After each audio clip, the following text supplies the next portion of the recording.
Welcome in, everyone, and thank you for listening to the 144th ever episode of the Missouri Sports Podcast, brought to you by 106 Apparel and recording from the Revel Advertising Studio in beautiful Springfield, Missouri. I'm one of your hosts, Cameron Albert, alongside my good friend and fellow Mizzou fan, fellow AMC holder, Kyle DeVries. How you doing today, Kyle?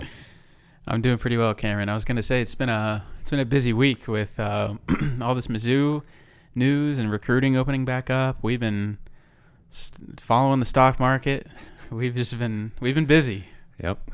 Everybody out there listening, if you're holding AMC, just keep holding. Keep holding. Everything will be fine. It's going to be a roller coaster, but we'll have a good time along the way. Mm-hmm. We're all in it together. We are. Even producer Cameron, who couldn't be with us here today, he was a little under the weather. Just drove himself mad, just checking the stocks constantly.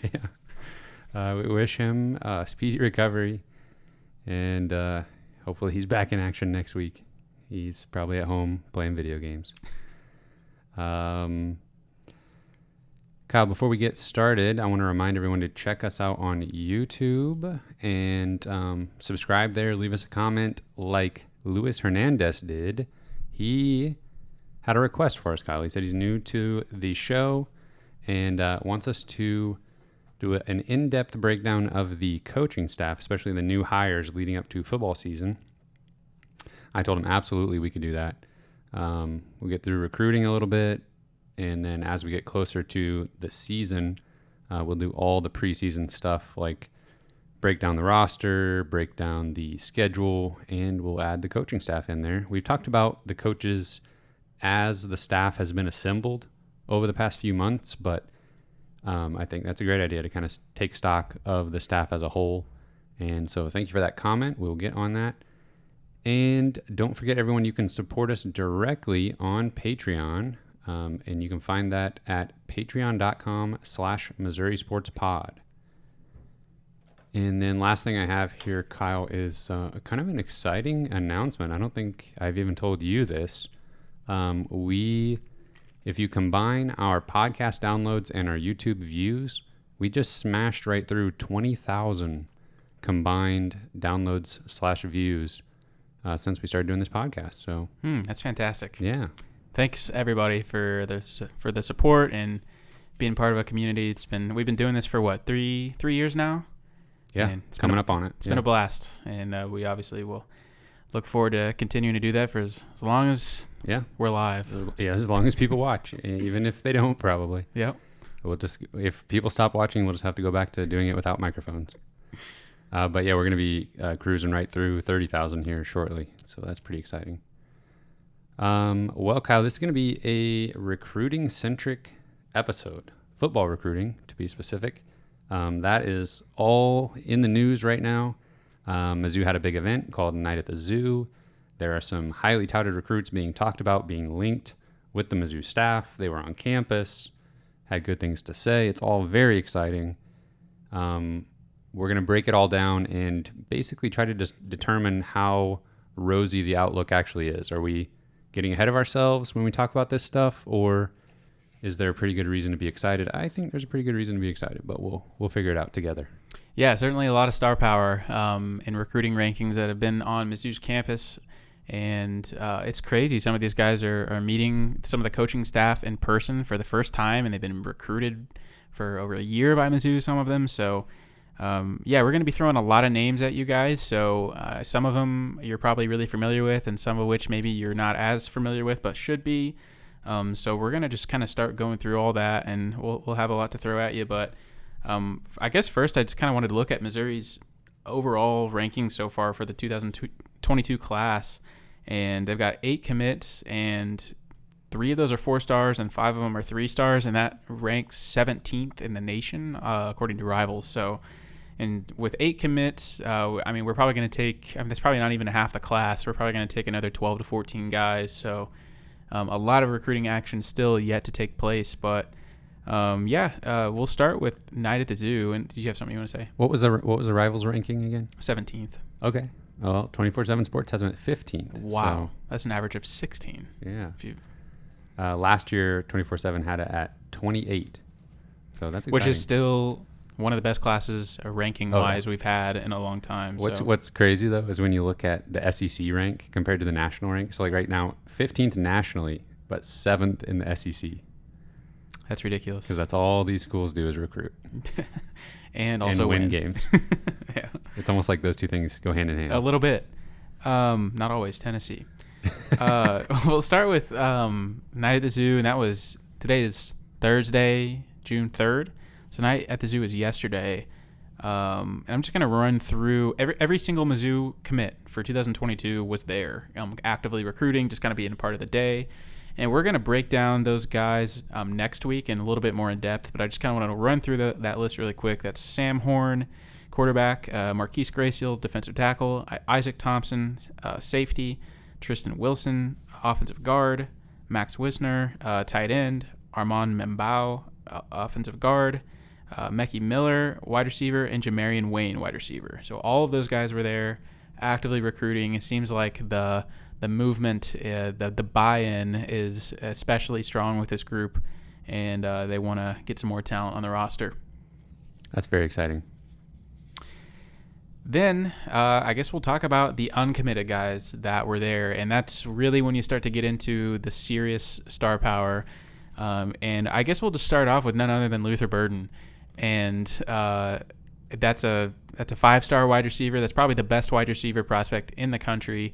Would be one of the highest rated Mizzou commits ever. Number 2, I believe, right behind DGB. If that were to happen. So he's currently committed to Oklahoma. His recruitment's been a little quiet, and there's been a lot of smoke about Mizzou having a shot to flip him. He's also going to take visits to like Alabama and Ohio State, so you're going to have to fend off literally the best in the country to land Luther Burden, but it really does seem like there's a little bit of momentum there.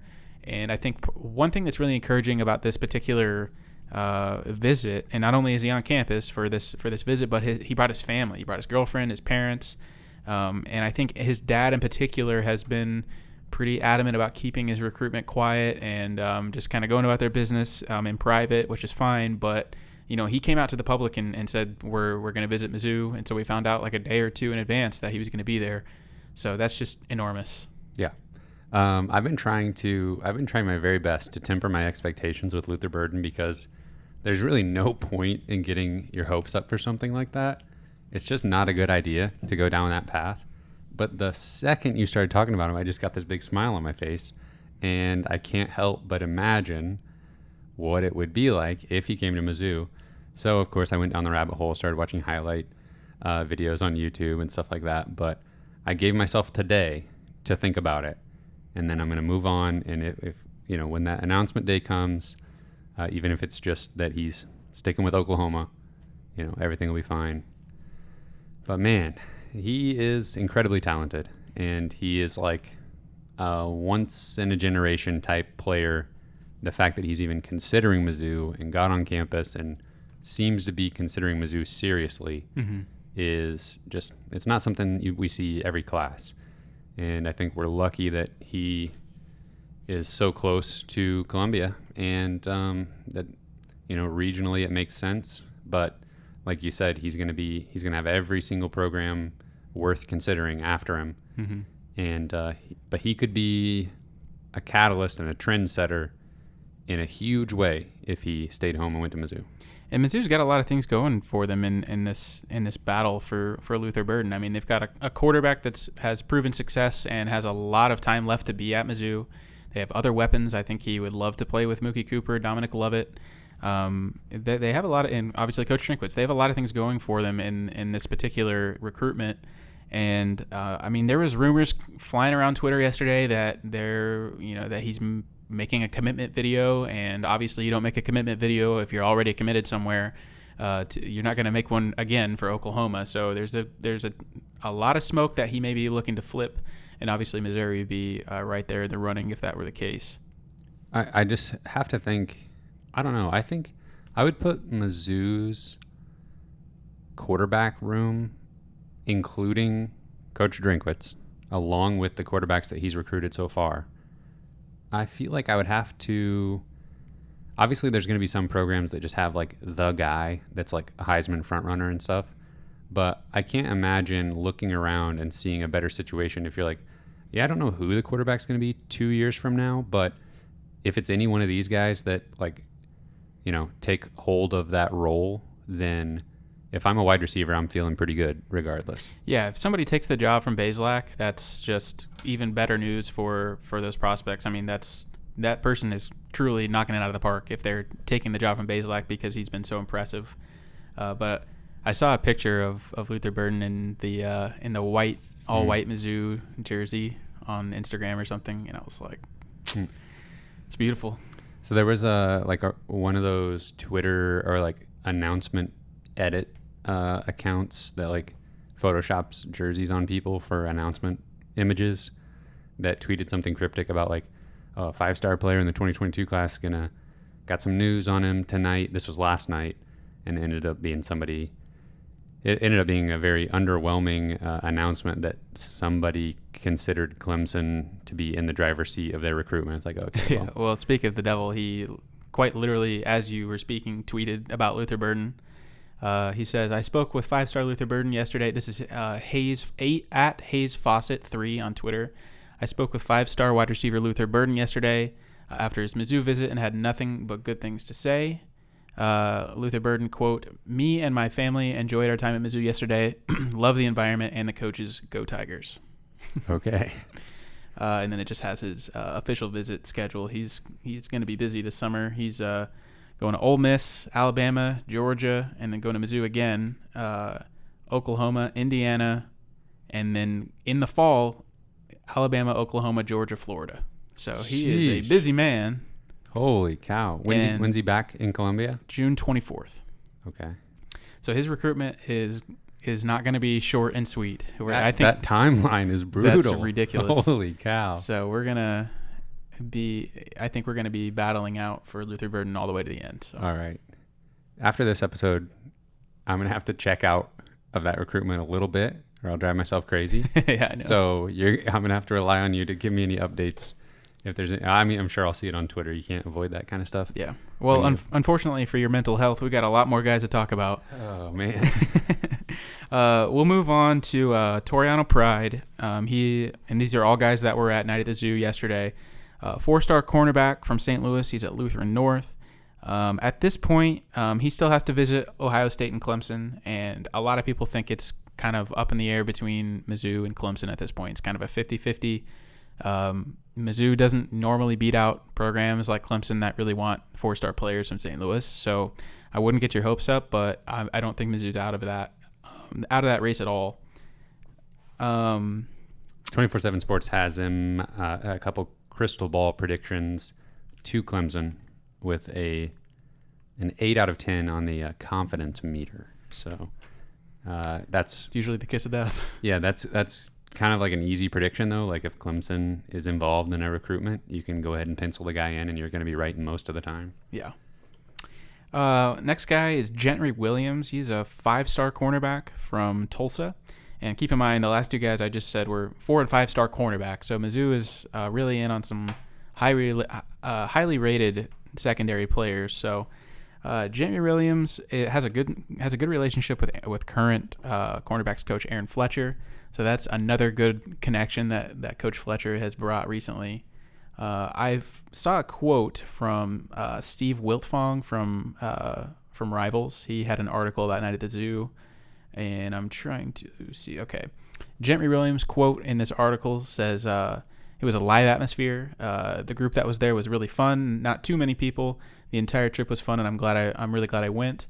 I was able to tour campus, eat with the Corners coach Aaron Fletcher. I know him personally. And I was able to watch film with Coach Steve Wilkes and spend some one-on-one time with Coach Drinkwitz."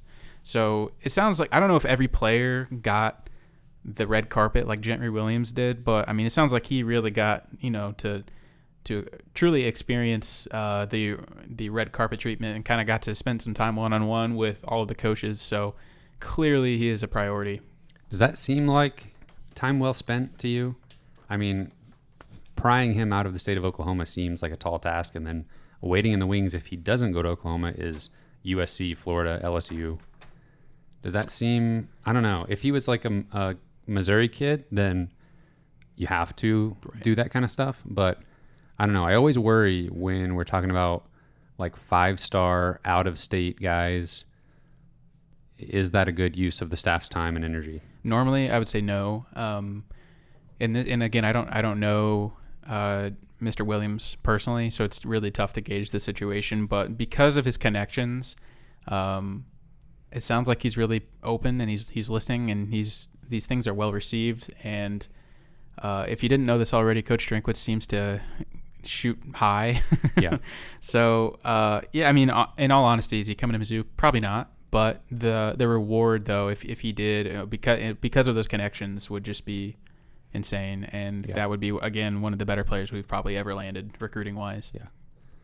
I was going to mention the fact that like Coach Drinkwitz and the social media team kind of kicked off the excitement surrounding recruiting with that just kind of terribly photoshopped, like on purpose. It was terrible, kind of video of just like static Eli Drinkwitz's face, like not even like flipping back and forth like they do sometimes, like on a guy dancing that was just like being revived and then getting the party started, and it was like real recruiting is finally here. Yeah, with like in-person visits and stuff like that. It is crazy. I mean, it seems like we just kind of, it all just happened at once, just a couple of days ago. Well, you don't think about how, I mean, a coach like Eli Drinkwitz is just like chomping at the bit to actually do what he probably feels like is real recruiting. Especially with the violations we had, recruiting violations from a couple of years ago. Like there was weeks at a time where they were not allowed to communicate. I don't believe at all with recruits. So yeah, Coach obviously seems like a guy who's just loves making relationships with the guys, and he had a blast, I'm sure, having everybody over at his place and everything. But all right, moving on. DJ Wesolak is a guy we've talked about a few times. He's a 4-star defensive end from Boonville, Missouri, which is within like 20 miles of Columbia. In the backyard, pretty much. So, and this has been a very interesting recruitment, because he came out with a top 15 that Missouri did not make a couple months ago.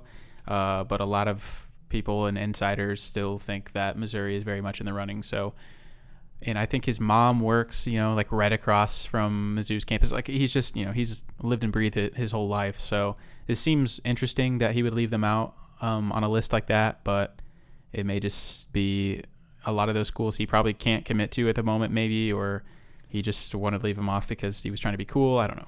24/7 Sports has his top choices as Arizona State, USC, Florida, Alabama, and Auburn. So obviously those are big name programs. He's listed at 176 in the country, 10th at his position, which is edge rusher. So if you're top 10 at that crucial position in football, you're going to get a lot of attention.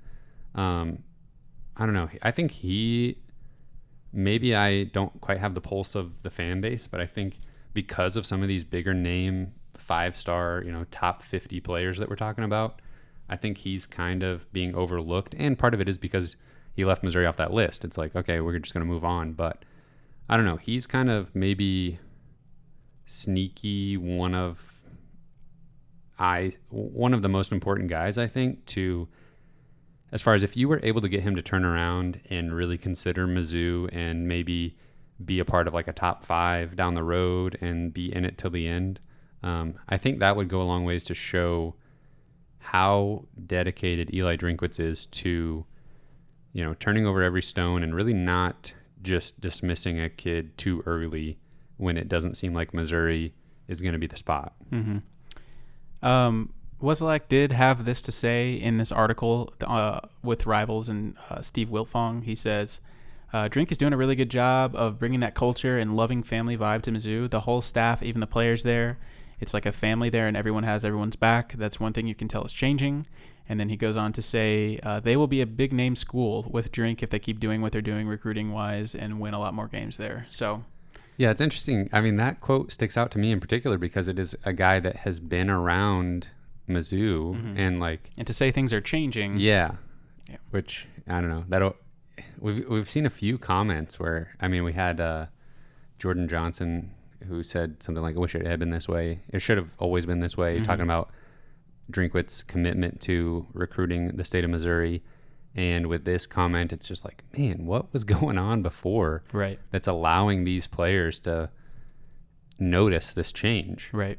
Yeah, you have to wonder how much of this is just they don't really do interviews very often, and maybe they're just put on the spot and start rambling. Yeah. But Obviously, there seems to be a pretty stark difference, though, between the Barry Odom staff and the current staff. It's clearly different. Yeah, and I think even if we could take a moment to just analyze the actual event, the actual Night at the Zoo event, and maybe this will change going forward because this was the first time this staff is kind of getting to do things like this, but it seemed a lot more laid back and like just like a family barbecue type atmosphere versus, I mean, with Coach Odom, it was like a camp. It was like, come here and win football games. Yeah. Like, and it was very much like doing positional competitions and stuff like that, which I'm sure players probably enjoyed that as well. But that definitely seems like, and maybe that's the only change that some people are referring to, is like the less competitive, this is a football camp, you're being evaluated, but we also want you to have a good time, versus, hey, we're just going to hang out, get to know each other better, that sort of thing. That would make it seem like more of a family atmosphere. Yeah, and I mean, without knowing either one of the guys personally, Coach Drinkwitz and Coach Odom, I would have to assume Coach Drinkwitz is just a much more personable guy to talk with, hang out with. He just obviously seems like somebody that could connect with just about anybody if he wanted to connect with you. So, all right, moving on. We got Dominique Orange, and he's a 4-star defensive tackle from Kansas City.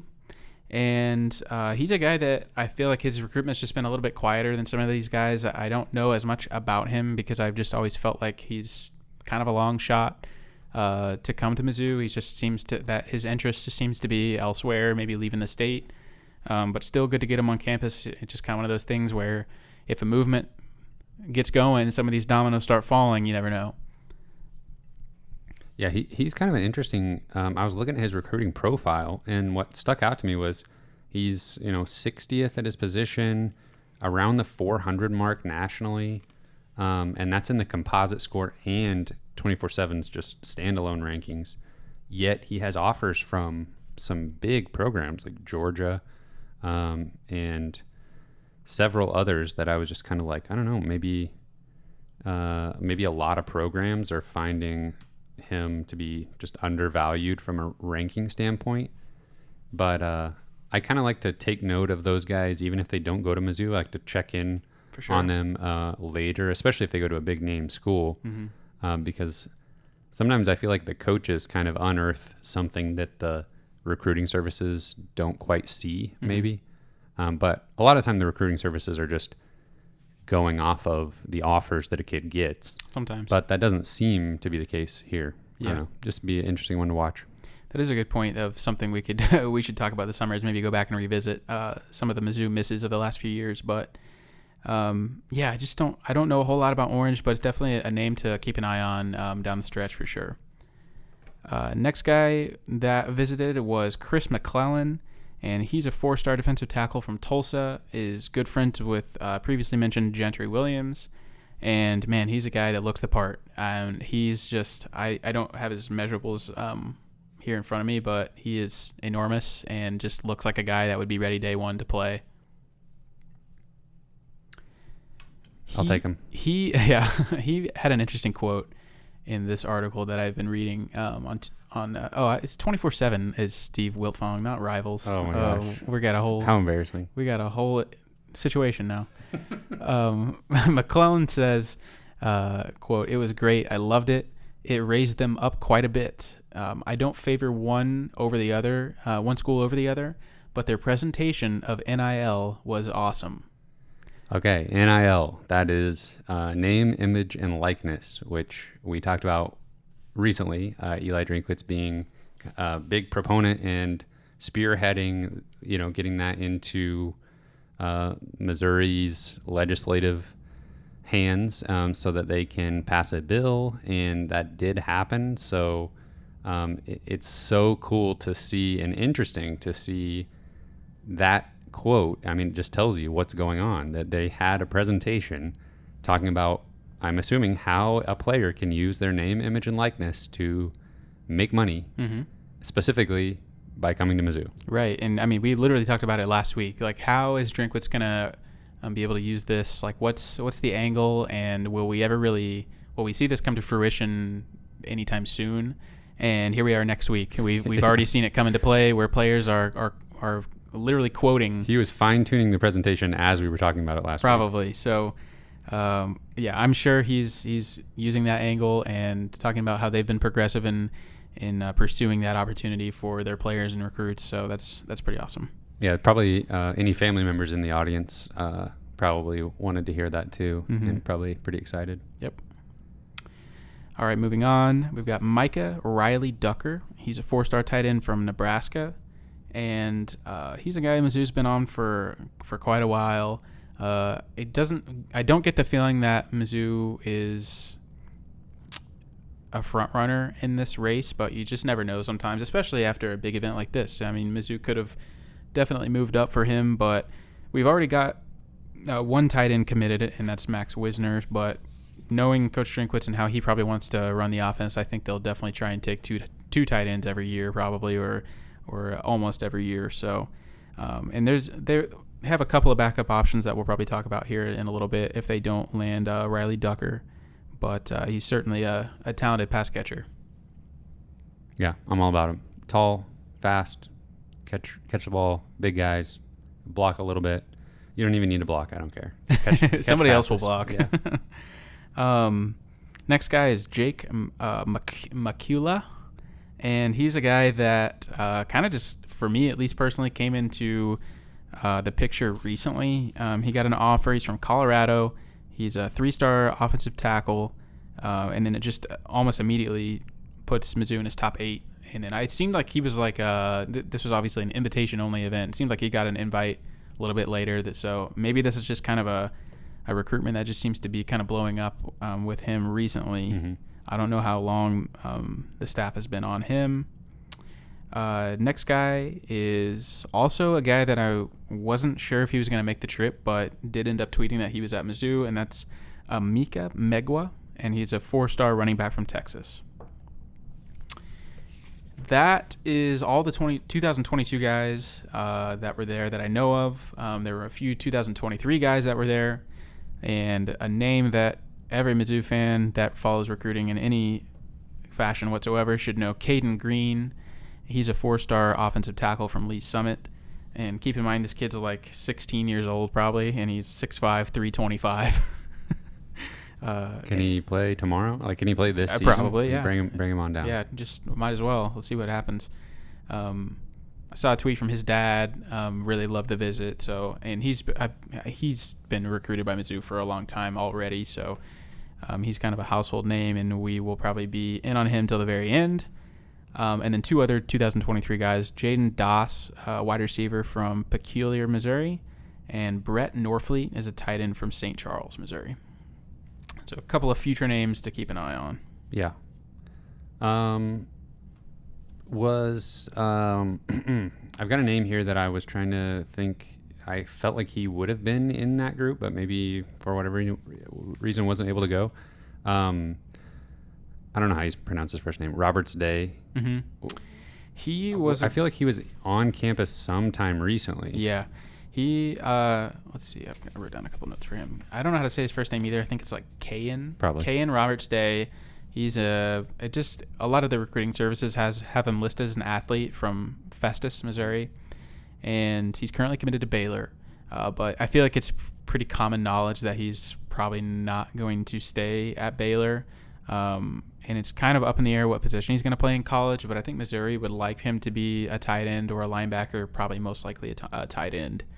And I think he's probably kind of plan B for Riley Ducker, like I mentioned earlier. But yeah, he was on campus earlier this week, but I don't think he was I don't know if it was actually a part of the Night at the Zoo thing. And then another name I had written down was Nick Herzog. Mm-hmm. Yeah, he's another guy who just recently picked up an offer like in the past week, and he's an offensive guard from Stillwell, Kansas.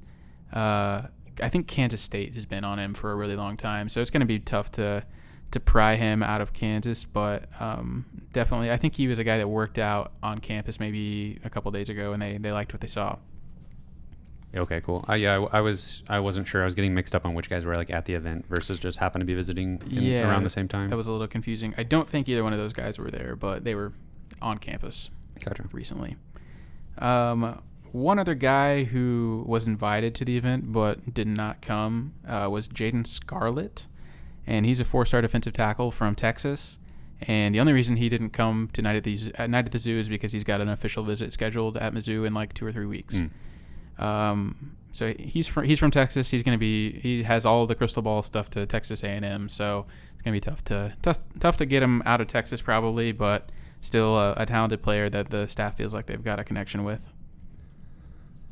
Okay, Kyle. Unless you, I've got some hard hitting questions for you. Unless you have anything else you want to say about the event and everything. Yeah, I mean, I think we covered it pretty well. It just sounded like, they toured the facility. They had dinner and a bonfire at Coach Drinkwood's house. I think some of them maybe watched some film. I think maybe if a couple of them did a workout. But for the most part, it sounds like a pretty successful I read that event. the players weren't allowed to, like, work out together. Like, you couldn't have, like, for example, you couldn't have Sam Horn throwing passes to Luther Burden. That would have been cool. But, yeah, apparently they weren't allowed to do that.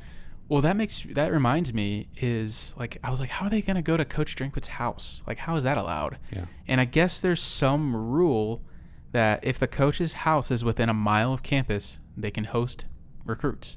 And I have no idea if that was just, like, one of those, like, lucky things or Surely, if he somehow knew that. If you know, I mean, if that's a published rule, then you have to know that. I guess. And it's not like he's just living in a townhouse on campus. Like, his home is obviously enormous with a pool and everything. So it's like, where did you even build that house within a mile of campus? I don't know. There's probably like a special area where it's like football coaches' land. Yes, where they can build homes. Right.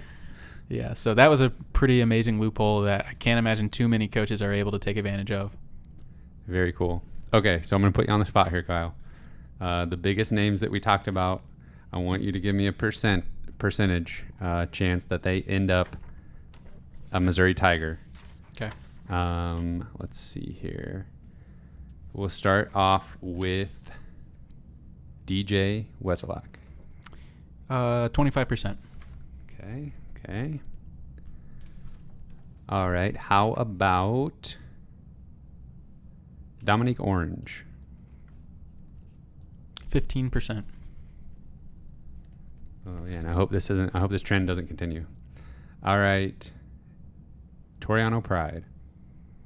45%. Oh, okay. All right, now the one everybody wants to hear. Let's hear your percentage chance that Luther Burden ends up a Missouri Tiger. Give me a 60%. What? 60%? Kyle, you can't do that to people. I was literally going to say like 7%. For Luther Burden? Yeah, I'm terrified. I do not want to get my hopes up. Well, I understand that you're using that psychology on your own mind, but you have to be realistic that Missouri has a real shot to do this. Oh, man. And I don't want to get everybody too psyched up, but I mean, I think there's enough smoke to say that Missouri has absolutely a realistic chance of landing Luther Burden. Man, it's going to be a long summer. Yeah, it is. And it always is for me, at least. Yeah. I'm going to try and just really enjoy the moment, enjoy that. So he's doing all those visits. And then, oh, by the way, in the fall, we're going to visit 4 more schools. Yeah, apparently. For like a second time. Yeah. And it's like all the greatest programs in the world. Sheesh. I mean, that's what I would do, too, if I was 5-star wide receiver. Yeah, I would always come back home, though. Yeah, me too. That's what I do on all the video games. Yeah.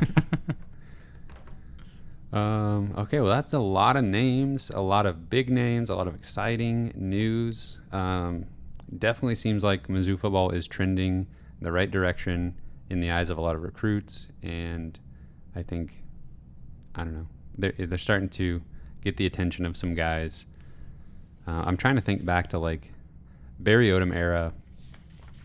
There were always those kind of exciting weekends, and Night at the Zoo, I feel like, was more of a I always kind of felt like there was a little bit of like a pressure sales tactic with Night at the Zoo under Barry Odom, because we just like, there would be offers left and right and then some verbal commits like that night, and it was like, oh my goodness, like this is crazy. Yeah. Like, what are they doing to these kids? Yeah. But this was like way more laid back, and I just feel like I don't think we expected any commitments or anything either. So Kind of funny story. Hopefully my wife isn't listening to this. It was my wedding day almost 5 years ago, July 23rd of whatever year that was. 2016. It was the same night as a night at the zoo like a few years ago. And I was like, I think I made it all the way to probably like halfway through my reception before I was like, all right, I gotta like check my phone here, see what's going on, because they made those events out to be like such a big deal. Like it was so much more hype than even this event had, I think. And maybe we'll see that in the future once. Just as far as like trying to get commits and stuff. And so I was just on commitment watch, and I can't even remember. Like I think that was maybe Jamal Brooks and maybe Daniel Parker Jr. I don't know if they were the same year or not, but you were probably thinking about that. That's probably why you fell up the stairs when you're walking in. Just had to bring that up, didn't you? Yes, I did fall down the stairs in my wedding. Fall down the stairs or up the stairs? I was coming down. Oh, okay. But it was all embarrassing all the same. Wonderful memory that we'll have forever. Yeah, we were in the like limo after that, and I was like, "Why is my wrist hurting?" And I realized it's because I caught myself. It was like a bad dream. Like it was like I was having a bad dream. Producer Cameron and I were sitting next to each other and just literally like had to avert our eyes from you and like our other friends that were standing up there because we were gonna just literally burst with uncontrollable laughter. Like there was probably 5 of us total trying to keep it together, and literally I had to just like put my eyes down and look at the floor to keep from like being disruptively laughing. Yeah, it felt like a nightmare in the moment, but looking back, it's a hilarious memory. Cam, I've got a couple more names I want to throw at you, let's hear it. And then we will be done throwing names at people because I'm sure there's just been a lot. But there's a few other names. I mean, obviously, not all these big names are going to commit to Mizzou if we're being realistic, and they still have a lot of spots to fill for the rest of the class. So a couple of names just to keep an eye on. A couple of running backs that are both visiting this month. Joseph Hyman is a 3-star running back from Little Rock, and CJ Stokes is a 3-star running back from Columbia, South Carolina, interestingly enough. But both of those guys, I would say we have a pretty good chance to land Hyman. CJ Stokes, probably a little less of a chance because he just has a lot of visits this summer, but I think Missouri would probably take both of those guys.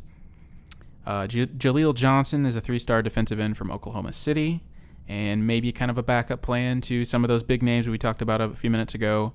I'm not sure how to say this name. Dylan, I don't know. Dylan McKinney is a 3-star cornerback from Texas. And they got to have some plan Bs for some of like Gentry Williams, Toriano Pride. They have to know where they're going to turn if those recruitments don't go their way.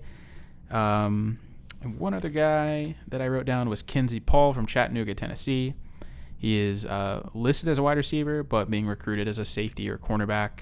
And he went to the same high school as B.J. Harris, who is a current Mizzou freshman running back. Also, just another couple of names to keep in mind, like transfer guys that would be immediately eligible. Yes. The 2 Tulsa defensive backs, Caleb Evans and Allie Green. And then there was an FCS offensive lineman from Montana State. His name is Connor Wood, and he got a Mizzou offer recently. So I'll take them all. The 2021 class is still probably not completed, so have a few more additions to kind of shore up a few weaknesses that we might have for this upcoming year. Yeah. It's just all the players that you mentioned this whole episode. We'll take them all. I want them all. Yep. We'll make room. Come on down. Yeah, that's a lot to keep track of, but and there's probably so many names that we haven't even heard of yet that are going to end up, being a part of the class or something down the road or whatever. We have so far to go. And there's so many schools in on these guys that it's just, it's a long road. We got to start somewhere, and it is always fascinating to see the direction that a staff is going to take with a particular class and the guys that are at the top of their list. And there's always 1 or 2 that are just like, I don't know, just like completely off the radar. This year for the state of Missouri, it's Kevin Coleman and Tyson Ford. Tyson Ford committed to Notre Dame a while back, and I don't know. It seems to be very solid. Yep. Don't even bother with it. And then Kevin Coleman, I'm convinced he's going to end up at Alabama. but he's going to wait until National Signing Day where he can lay out all the hats, and he's going to have the best selection of hats you have ever seen on that table. Yeah. All the big schools. But again, you can't blame him. That's got to be pretty fun, but also a little stressful. Yeah. Yeah, I definitely think Missouri's got as much talent, high school talent in state than any other Midwestern state, which can be definitely a blessing and a curse, because if those guys don't want to stay home, you're finding a lot of backup plans. They definitely don't have to. You're using a lot of recruiting time and money to potentially for no reason to try and get these guys that are never going to stay home. So, but it's going to be fascinating to see where Missouri goes with this class, and hopefully we have a little more luck than we did a few years ago when we had the Tiger 10 situation. Yep. All right. Is that all for the folks? I think that's it. Next week, we get to talk about the players that we, as of right now, think have already decided to come to Mizzou. Yep. So that's exciting. A lot less stress in that conversation. Hopefully, yeah. All right. That's all I got for him. You can find us on Spotify, Apple Podcasts, Google Podcasts. We are on Twitter at Mizzou Sports Pod, and you can email us at MissouriSportsPod@gmail.com. Producer Cameron's not here, so I'll say you can get T-shirts and stickers on our online shop, MissouriSportsPod.BigCartel.com, or you can subscribe to the Patreon tier that gets you merch included. And that's all for this week. Thank you, everyone, for listening. We will see you next week.